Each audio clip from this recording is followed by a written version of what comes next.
যা সর্বকালীন, কখনো জয় জয়ন্তী, কখনো বসন্ত বাহার বা কখনো চারুদাস, যারা স্মৃতির পাতায় আজীবন থেকে যাবে।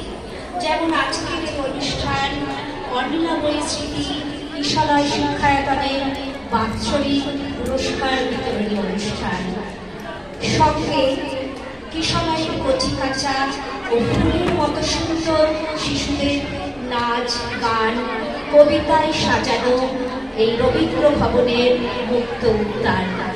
প্রথমে শুরু হচ্ছে সঙ্গীত সহযোগে উদ্বোধনী নৃত্য, পরিবেশন করছে বিদ্যালয়ের ছাত্রছাত্রীরা।